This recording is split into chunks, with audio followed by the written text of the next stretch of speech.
The NFC North is insane as well. The Chicago Bears 10-4. They play the Packers on Saturday. The Detroit Lions hopefully take care of business against the Pittsburgh Steelers, who are trying to win their division as well. On Sunday, the Minnesota Vikings are eliminated. We'll keep them out of the conversation, but they still have a lot to play for with obviously trying to get J.J. McCarthy to be their quarterback of the future. But let's focus on the other three teams, the Bears, Packers, and Lions. Right now, the Bears are currently sitting 10-4. Right now, the Bears are currently sitting as the second seed in the playoffs because they are the second best division winner at the moment. However, Nick, there is a scenario if the stars perfectly align, and this means perfectly aligned if you're not from, Chicago, where the Bears don't even make the playoffs. Oh, insane. There is an insane scenario if that doesn't happen. I've been playing with this playoff machine on ESPN.com. I can't stop playing with it, and I'm even more now. Now I think we watched this game last night. I'm going to probably play with it for about an hour today. But I was messing with it earlier this past weekend, and there's a scenario that if the Lions continue to win, the Packers take care of business on Saturday against the Bears, they could fall out from not only the 2 seed, not only the 5, 6, or 7 seed, but completely out of the playoffs. What do you think about that? With Caleb Williams, Ben Johnson in his first year, could be catastrophic.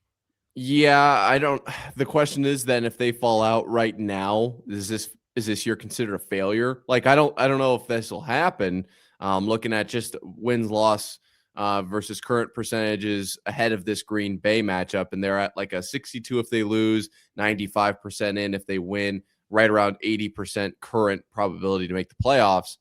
But this would be a collapse of historic, measure. This would not be your average fall apart in the fourth quarter, your average rubber band theory. This would be, how do you go from 10-4 first in the NFC North and one of the top teams in all of the NFL to make the playoffs before you've actually made it to no longer in it? How likely would you say 1-3 in the division? They're only 1-3 in the division, only have one win against the Vikings. And that's my thing with, like, everyone wants to get rid of the division and stuff like that. And I'm like, this is what makes the division important. Like, this is what makes it fun. How likely would you say it is? If you're the one playing with the predictor, how likely is it that the Bears are actually going to miss the playoffs? Or is this just like some pipe dream? Well, I think the Bears have the hardest schedule the rest of the season. I mean, they play the Packers on Saturday night, which is that's an insane game. Packers haven't lost a division game all season long. Packers obviously have a lot to play for. Micah Parsons is out though, ACL injury out for the rest of the season. That's hurtful.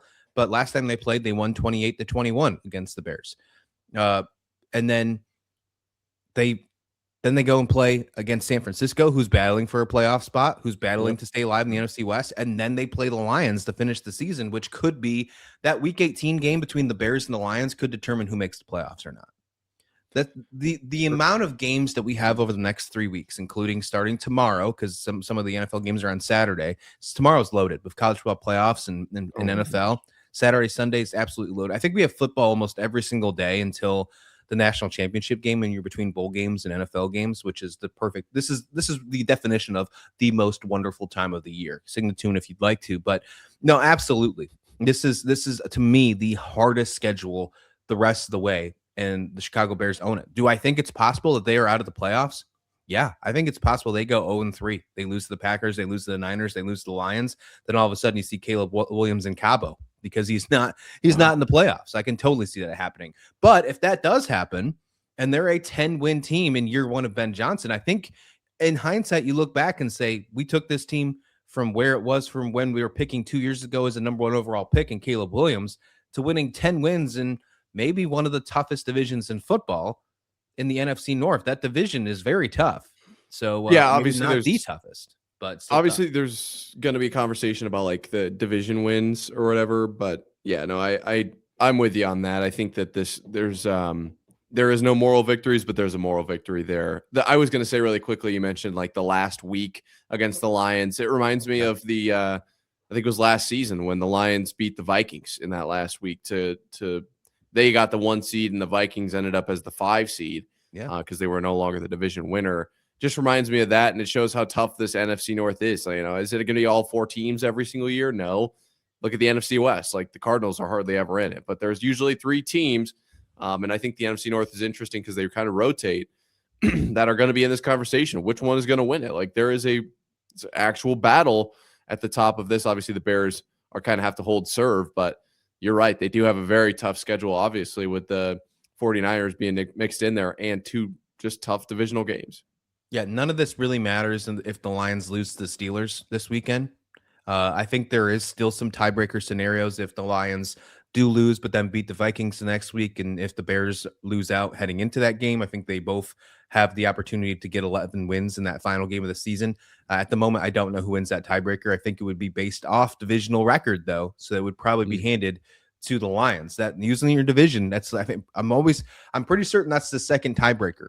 With other than head to heads, it goes division record, then it goes conference record. So, which I'm happy with. Divisions are important. You are completely right. Don't get rid of divisions. Don't ever get rid of divisions unless the schedule makes sense. The only reason you get rid of divisions is if you play every single team in your conference every single year. And then maybe I'll say, okay, fine.